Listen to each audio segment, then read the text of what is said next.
Hey guys, welcome back to another video. And in today's video, I'm going to be telling you guys what stats to get on your cards.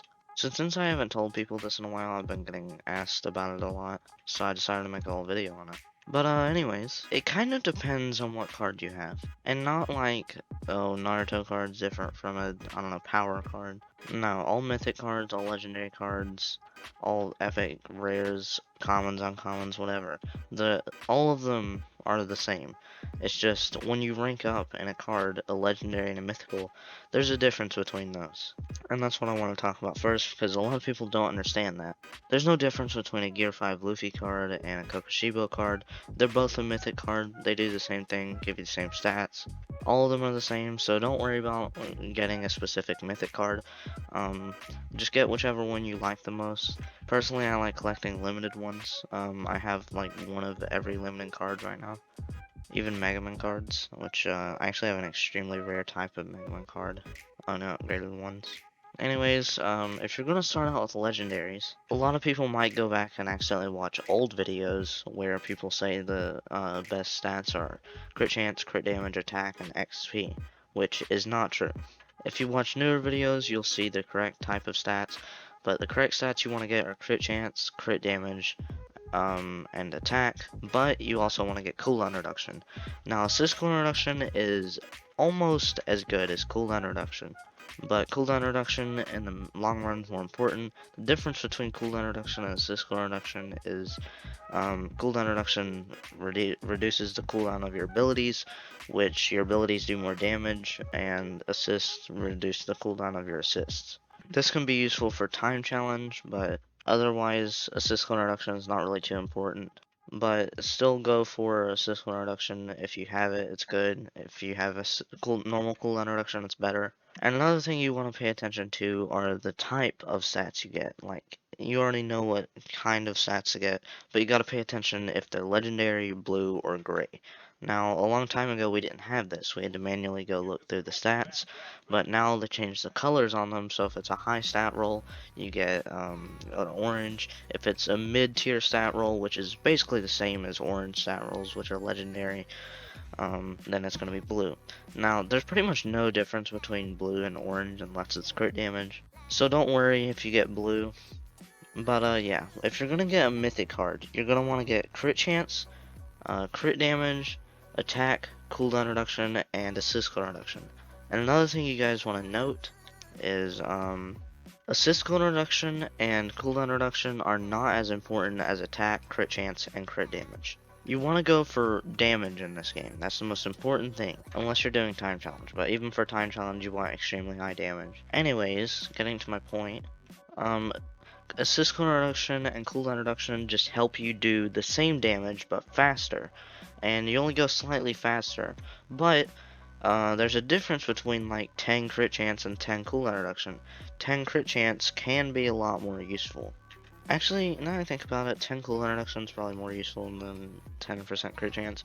But on cards, you can only get at the most 5% cooldown reduction and at the most 7% crit chance. So yeah. Make sure you get attack, crit chance, crit damage. And another thing people get confused with is 4 out of 5s. Now 4 out of 5s is a card with any of these 5 stats right here. Assist cooldown reduction, cooldown reduction, crit chance, crit damage, and attack. Any of those 5 stats count as a point. Now each point gets closer to 5. So if you just have crit chance, it's a 1 out of 5. And if you have crit chance and crit damage, it's a 2 out of 5. If you have crit chance, crit damage, and attack, it's a good 3 out of 5. And it just keeps going on, but all the way up to 5 different stats. And there's 2 types of cards. Now, this mainly goes for 3 out of 5s and 4 out of 5s. So there's a type of 3 out of 5 where it's crit chance, crit damage, and attack.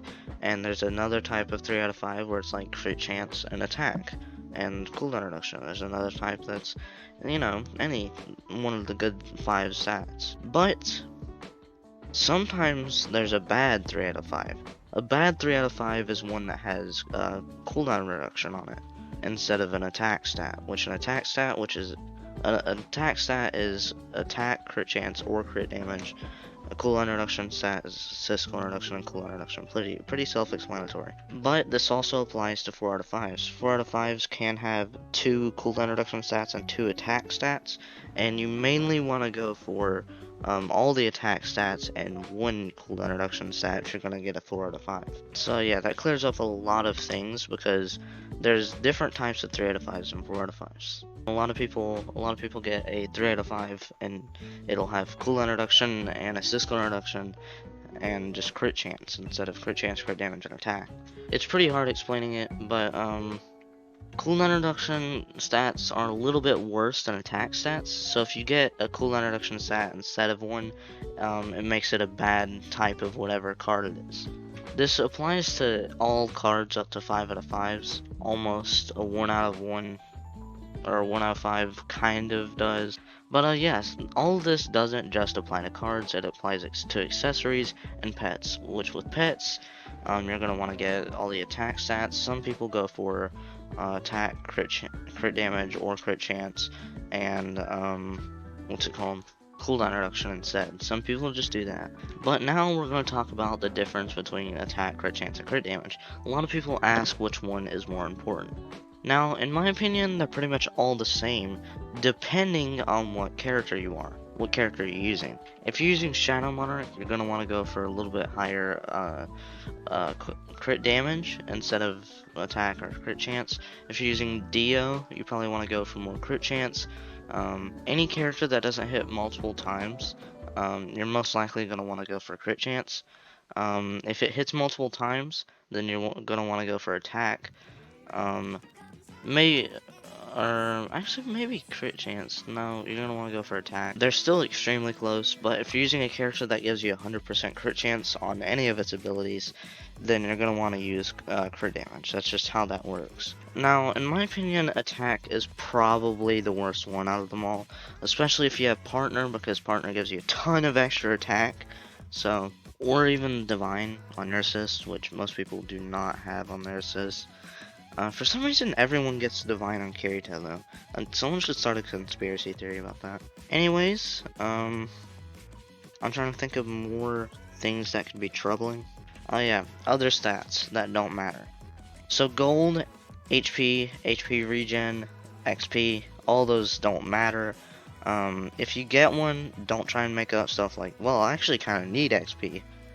You're gonna get less XP in the long run because you're doing less damage, which means you're gonna do the stuff slower, get less raid tokens, everything. So XP is just terrible. A lot of people make up stuff about gold.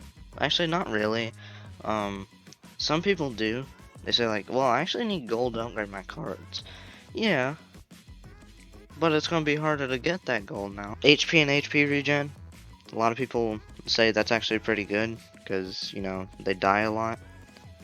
My excuse is get 100,000 stat points. It's just that. Anyways, you don't have to pay to win to get to 100,000 stat points. You actually don't need any Roblox characters.